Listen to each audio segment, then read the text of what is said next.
What's going on, guys? This is Carroll from MyMMAnews.com and Carroll's Corner MMA Podcast. Today I'm joined by Dave Manley, who is the owner of MMA Bobblehead, a new company that, as you can see in the screen, he's got the MMA Bobbleheads, which I think are pretty sweet. That's a Bruce Buffer one. Dave, welcome, and thank you for joining us. Hey, thanks, man. Thanks for having me on the show. I really appreciate it. So tell us a little bit how you got into this. I saw a video yesterday of you with Bruce Buffer as he's signing these, and you're talking about how there's only 150 signed, 1,000 total. Tell us how you got into this. Yeah. Okay. So the first part on how I got into it is really, I can give you the long story, or I can give you the short story. So I'll give you kind of like the hybrid, the medium. So one day I was at a UFC event. So I'm a lifelong MMA fan. I've been an MMA fan for over 20 years. And one day I was at an event, a UFC event, and I happened to luckily get a front row ticket. I didn't spend a lot of money. I just happened to, that's a whole other story, but I just happened to get that ticket. And as I was in the front row, I was like 40, I think I was 41 or 42 at the time. Yes, 42. And I was in the front row, and I was enjoying the fight so much. And I was just enjoying the experience so much. And it was just like, I felt like, I don't know if you've ever felt like when you go somewhere or on vacation or a place where you hear music, it feels like home. Mm-hmm. Like you eat food or something that just feels like home, or you hear a song, it just reminds you of home. Well, I had that feeling at the UFC event. I'm like, this is like home for me. And I wish I was 10 years younger. I wish I was like in my early 30s. And I would dedicate my life to this sport. Somehow, some way, I'd figure it out and dedicate my life to the sport. But I'm a financial advisor. I wear a suit and tie to work. I have a very serious job. I manage a lot of money, millions and tens of millions of dollars. I have over 1,000 clients. So it's not like I can just stop and do something completely different, you know? Mm-hmm. So I just thought, man, I really wish that I can go back in time like that. So it was what it was. But the very next week or a couple weeks later, literally like 10 days, I cleared a shelf in my office, and I wanted to start an MMA memorabilia collection. I've never collected anything before, but I felt like, I don't know, I just want some MMA stuff, a belt, whatever, posters, cool stuff in my office. So I started searching for my favorite fighter, which was Dan Henderson. And I thought, why not just start with a bobblehead? And so I typed in Dan Henderson bobblehead, and nothing came up. Zip. Oh, wow. So, I was like, how in the world? Dan had just retired. I followed his entire career, and I'm like, this is bullshit. This is not right, man. How do they not? They make a bobblehead for every single dude you've never even heard of on every sport. Football, basketball, baseball, hockey. You can find a bobblehead for these guys, mm-hmm. But not Henderson. So I just thought, man, this sucks. This is stupid. So, okay, I just moved on. So I typed in Robbie Lawler bobblehead, and nothing came up. So my irritation went to blood-boiling anger. Robbie was the champion at the time, and I thought, this is stupid. How could they not have a Robbie Lawler bobblehead? Especially, this is way after the bloody fight, and you can make that bobblehead. So how could they not have it? So my blood was boiling. So I thought, all right, I set out to buy a bobblehead. So I thought, all right, screw it. I'm just going to type in Conor McGregor. I'm just going to write to the top, Conor McGregor bobblehead. And nothing came up. Zero. No bobblehead came up. This is before they've made a bobblehead since then. But no bobblehead had come up, and my blood-boiling anger all of a sudden kind of calmed down, and I leaned back in my chair in my office, and I thought, can I do this? This may be that, I don't know, epiphany, that calling, that whatever, the 2 weeks ago, that feeling I felt sitting in the front row there. What if this is, kind of a message from the universe or whatever, you want to call it? And I have a very artistic background. My family's into art. I've always been a creative person. I've always had I've always been doing something creative in my life, always. I grew up with photography. I grew up with a dark room in my house all the way through university. I took art classes and art stuff. So I'm a businessman. And I have some family in manufacturing. So I had bits and pieces of of a puzzle that I could possibly put together for this endeavor if I wanted to take it. And I thought, you know what? Fuck it. Let's just try it, man. Let's just go for it, because I know there's people like me. And I know there's massive MMA fans just like me out there in the world. And I want to tackle something that will honor these people. And then so as I got deeper into putting together the pieces of the art and the foundation of what I need to make a bobblehead, then more and more light bulbs started coming off for me. And the biggest one was, why do bobbleheads always look the same? For decades and decades, bobbleheads, the guys always look the same. I say in my on my website, they may change the uniform and they may change the hat, or instead of a bat, he's holding a glove. But the dudes, the guys, the athletes always look the same. And it's like, we just accept it as sports fans, because bobbleheads are what they are, right? I mean, it's nothing to write home about. You put it on your desk, you put it on your mantle, and you forget about it. It's cool, that it's a Clayton Kershaw bobblehead or a Derek Jeter bobblehead, whatever. Yep. It's just a non-thought. No, like personal touch to it. Yeah, there's no personal touch. It's just like it's Jeter holding a bat. It's Clayton in his stretch or on the mound. It's nothing. You don't know that that's Clayton, say in Game 6 of the World Series, or Jeter doing the famous flip or whatever the ball. It's just them just standing there, and it doesn't look like them. If they didn't have the name on the base, you would probably never know that it was them. So I thought, you know what? Why can't I even take it further and make a special type of bobblehead, a bobblehead that's never been done before, in which I show these fighters in their moments of glory, in the moments that everyone would remember, that the moment that makes them so famous or infamous or whatever, why can't I play around with the pose and work the balance and just make a whole new bobblehead and take it to a whole new level and make it with high artistry and high craftsmanship, instead of just putting some bullshit together and slapping the name on the base and there you go, it's Dan Henderson or it's whoever fighter, and then they're just holding their gloves, or I don't know I don't want to knock on the Bellator bobbleheads, but they've kind of followed that formula. No knock on them, whatever, but it's a shame that Hoist is just holding, it looks like boxing gloves, really, in that bobblehead Hoist. Or Randy looks just like Hoist, or whatever. Why not make them in poses that every true fan would remember? So that was a long answer to that question. No, I appreciate it. That's awesome, because, I'm seeing right now as Bruce Buffer's in that pose. And I remember hearing yesterday while you're talking about on the live Instagram feed that he's holding a card from the Anderson Silva Chris Weidman fight. I'm assuming the second or the first one? No, number one. So okay. So when you pick it up and when you see it, this isn't hand painted. This is we turn it into a water decal, and then the water decal goes right on the card. But when you look, if you were to take like a magnifying glass or just really squint your eyes and look, you'll be able to see Weidman's stats and Silva's stats and how Bruce marked up the card and all that stuff. So it's Weidman Silva 1 on the actual card. That's awesome. Now that's some serious detail.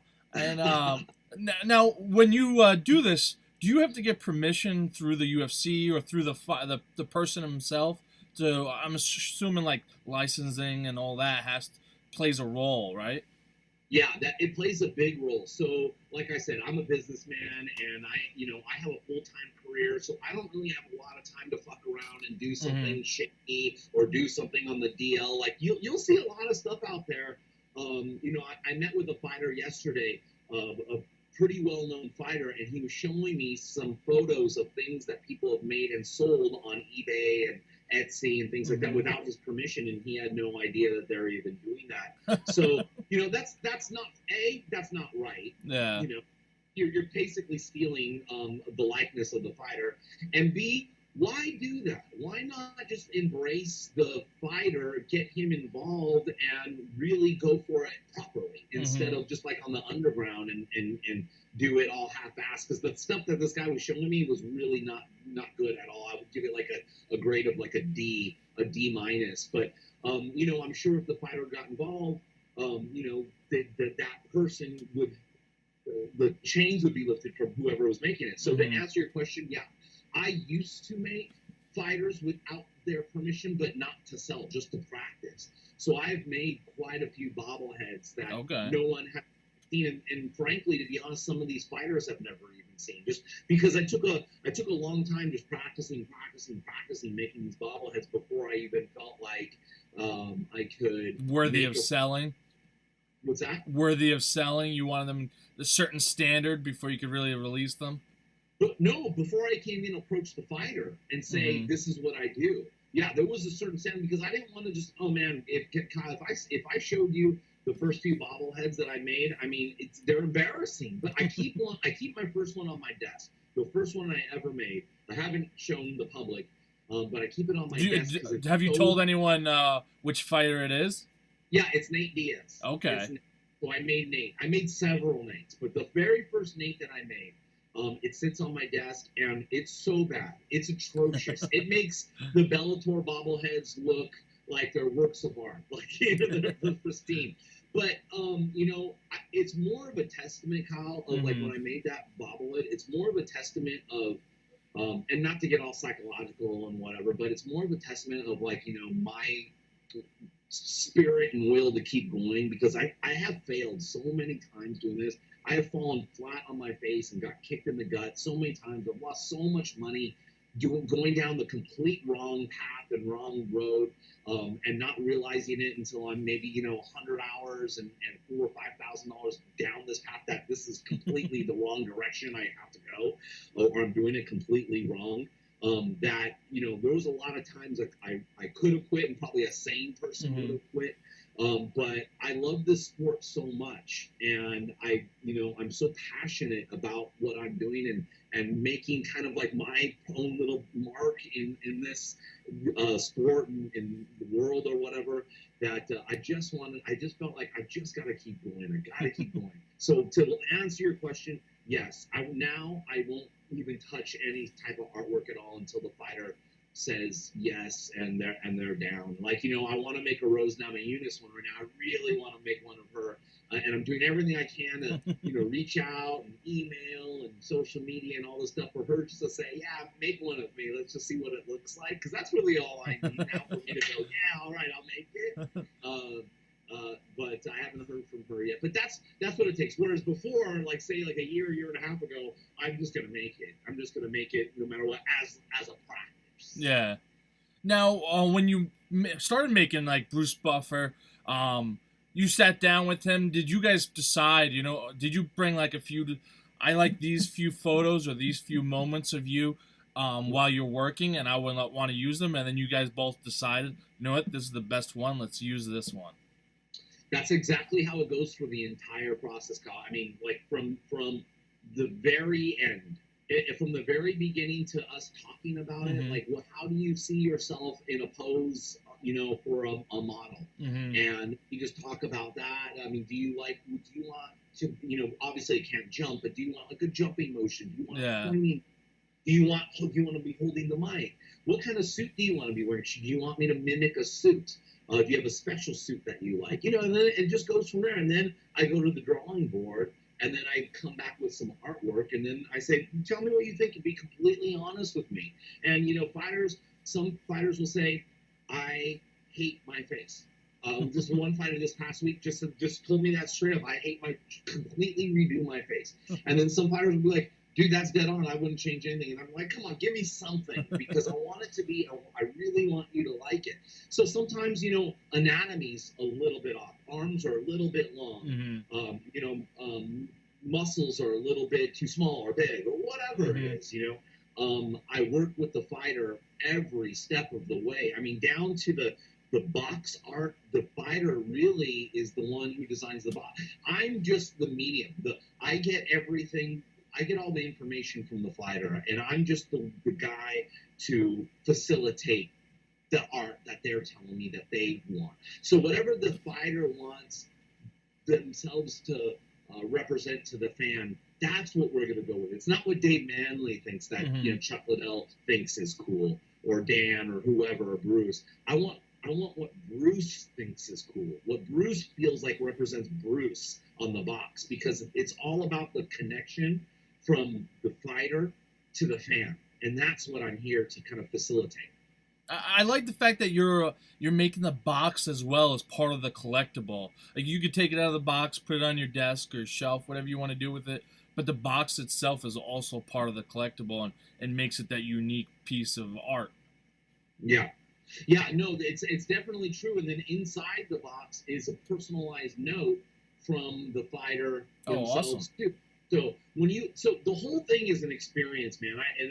I don't mean to sell salesy or whatever, but it's like I just took a step back and I thought, what would I like from my fandom of a guy like Dan Henderson, who's like my athletic hero? Mm-hmm. What would I like to purchase from him? And the bottom line is I instead of just like a Hendo hat or a Hendo shirt that I know someone else made, maybe he helped with the design, whatever, I would like to purchase something that I know his fingerprints were all over, that I know in my heart that he helped from A to Z make this, and his stamp of approval is right on this thing. And when I get it, I'll know it too, because when you are receiving this for the first time and you're a fan of like Bruce or whatever, when you hold it you'll just know that Bruce made this essentially. I can't really explain it, put it into words, but when from the box art and the design, when you know he helped design it, and then when you open it, like I was saying before, when you get that note, it's a personal note, and it's a note that I have the guys write. They take their time to write. Some guys will take a lot longer than some guys will just whip it out real quick, but it's a note that they are, letting you know how they feel about this moment, this pose, their gratitude, their gratefulness, whatever they want to say. Like, for example, Chuck Liddell's note talks about the pose and that scream pose. And he says it's just a natural pose that he made when he knows that all the hard work finally paid off and he just knocked someone out in front of millions of people. It came naturally, and that's the pose. That's why he did that. And then he wrote that in the note, and then he signs it. And he, thank you very much for buying this, and signs it and sends it along. And then, Dan's note is like, this moment was incredible for me. And I it's a very special place in my heart, the H-bomb, and, something like that, and it's cool, right? As a sports fan, and I've always been a collector of autographs and just memorabilia. And I think, especially as a kid, when you open something like that and it's kind of from the athlete, there's something more special to it. And as a fan, I think you gravitate to that a little bit more than just something you buy in a store. And like McFarlane figures, you could just go to the store when Toys R Us was around, just buy them for $10. They're cool. I love them. I think they're sweet. Put them on the shelf, but that's just about it. There's really nothing special or added to it. It's just the figure, and that's it. There's no note. There's nothing else added to it.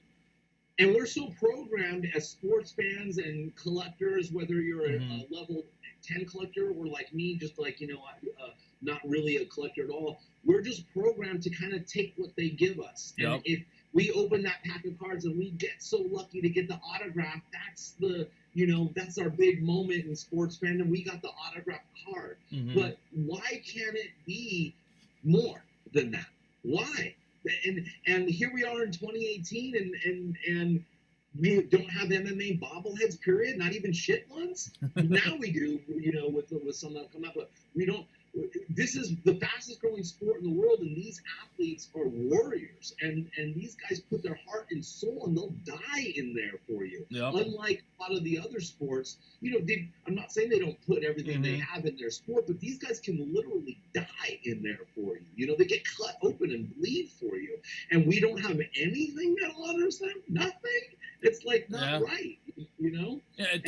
Find us another sport where Last night I'm at PFL, and Jason High, he's a guy who just got choked out, lost his fight, walks out, and people ask to take photos with him, and he stops, smiles, takes photos with them, just immediately walking out of the cage. And most people, any other sport, they're not stopping to take photos after losing, especially getting choked out. Kyle, these basketball players will lose game number, 50 in the season. That's meaningless. And the little kids have their hands out in the hallways or walk in the locker room, and these guys won't even touch their hands to, give them little high fives. Yeah.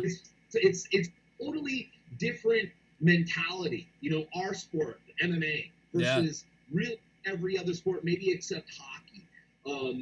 But I was watching very little of the World Cup the other day. But these guys, it's embarrassing. You know what I mean? For guys like us who we appreciate these people, these warriors, putting everything on the line, and there's no faking it. And then you watch these multi-gazillionaires crying like babies on TV because they're not getting enough money or something else, or because they're pretending like they got hit. Yeah. That too. Yeah. The grass and they're holding their knee. Then they show the replay and there was no hit. It's like, and here we have Paul Felder breaks his arm in the first round against Mike Perry, and he's continuing to throw the spinning fist.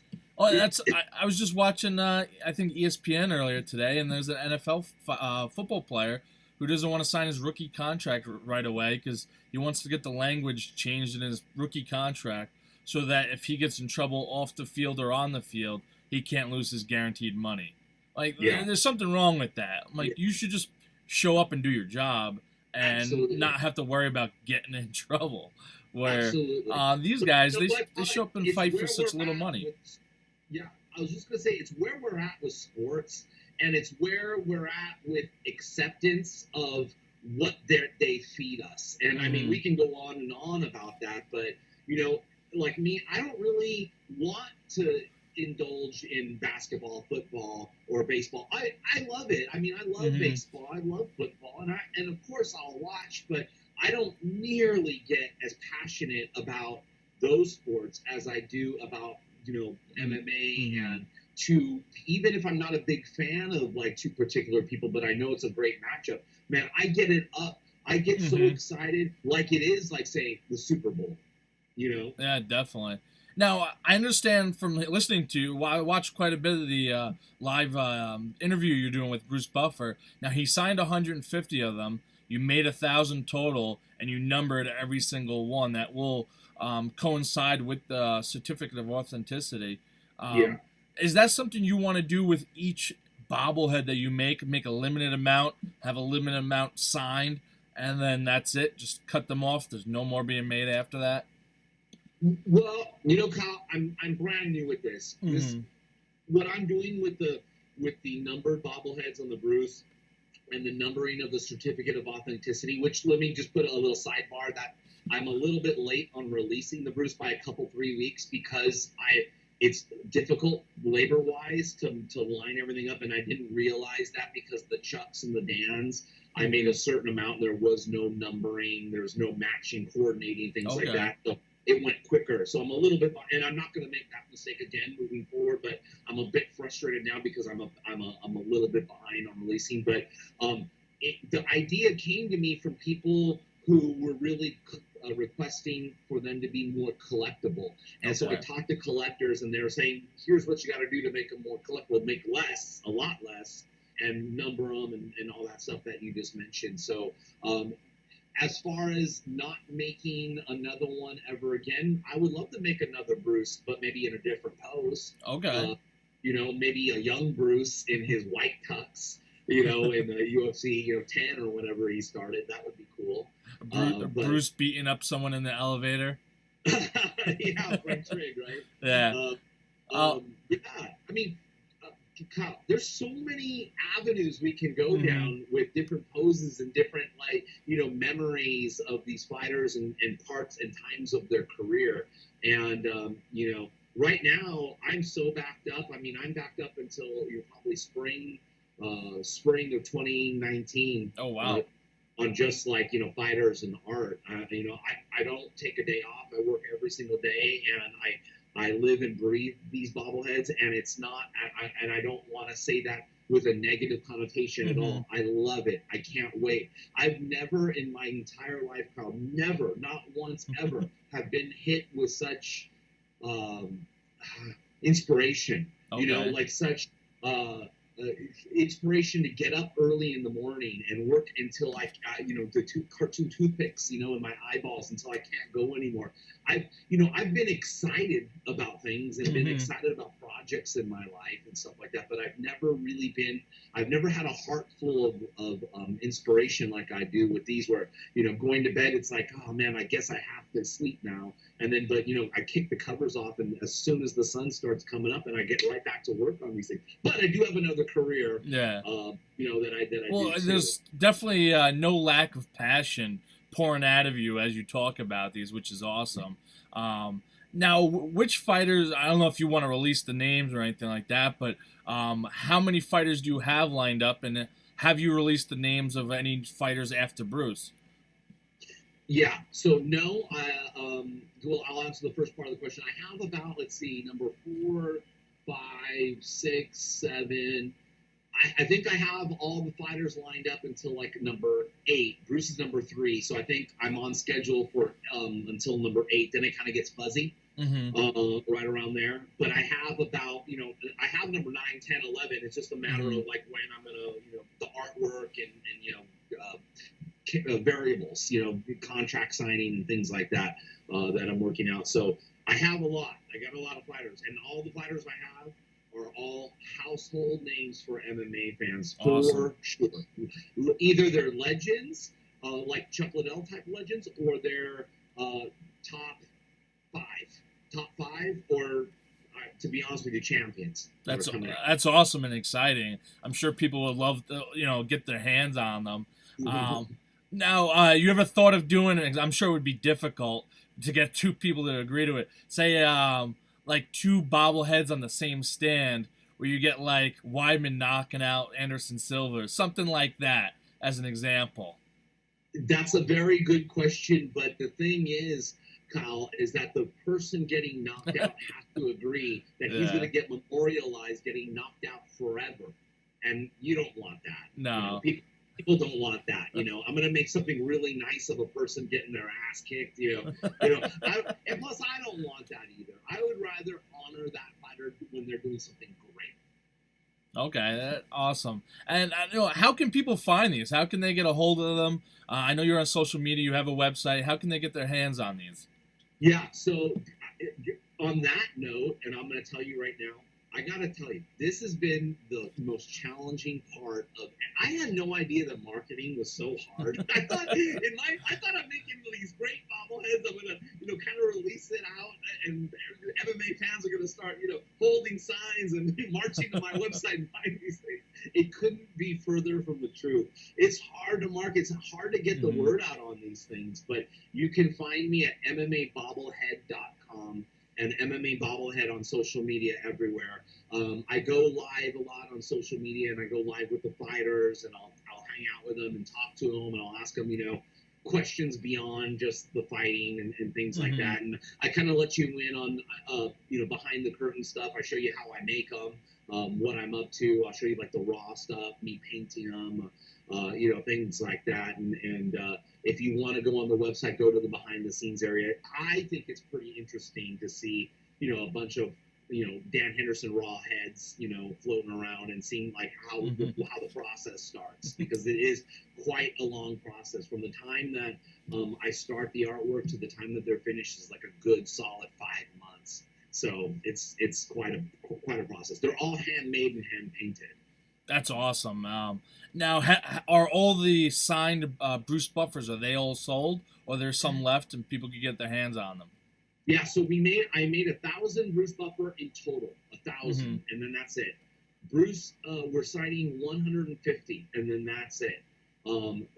Bruce will, if you come up to Bruce somewhere, he will sign your bobblehead for you, but you won't get the certificate of authenticity on the signature and the photo of him actually signing it. like you will if you purchase the Bruce Buffer signature. It comes with an extra certificate of authenticity. Oh, and it comes with a photo of him actually signing that bobblehead. Yeah. Oh, Yeah. awesome. So That's awesome. In addition to the normal certificate of authenticity, you're getting an extra certificate of authenticity with the photo of him signing the bobblehead. Oh, very cool. Yeah. So there's 150 of those, and once those are sold out, that is absolutely it. That's it. I don't do the fulfillment, and I have a business partner that handles that part. But I know that we're really selling pretty well on the autographed ones, especially. So if you are interested in buying a Bruce Buffer bobblehead, I would do that right away for sure, because that's it. That's it on the autographed ones. We're not gonna have them sign another batch. Definitely. So, hey, guys, if you want to get your hands on a Bruce Buffer, I'm going to put the links below in the description. Definitely get a piece of this. This is a collector's item that I know there's plenty of collectors out there that want to get their hands on these bobbleheads. And you can see the detail. And you can even see Bruce Buffer's family ring on his hand, which is pretty sweet. That was really hard to do. This is something pretty unique and exciting. The sport is so young still. There's no baseball cards for them, or where they give their stats of the first few years or anything like that. So this is definitely an avenue for collectors of MMA, and it's exciting. Yeah, I'm really excited, and the way that they're made is so unique, and I put so much heart and soul and detail in these things. And since we are talking about, this is the way the autograph looks. He signs the base like that. And then, by the way, it has like a nice felt bottom on this, and the number is going to be on the bottom of the felt like that. So it's going to be really clean. This one just doesn't have it.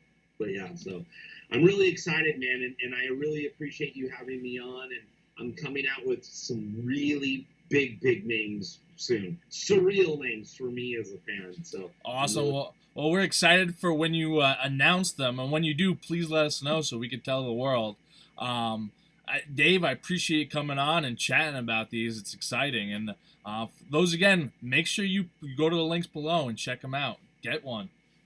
Yeah, thank you. Follow me on Instagram, too, please. I only got like 2,000 followers or something like that. So follow me. I'm really active, and I'm really interactive, too. So if you guys want to see a fighter, or if you guys have any requests or questions about anything, just hit me up on my Instagram at MMA Bobblehead. Awesome. Dave, appreciate you taking the time to chat about the bobbleheads, and best of luck in the venture. Thank you. Thank you. Thank you very much. This is Carroll's Corner MMA Podcast, and we're out.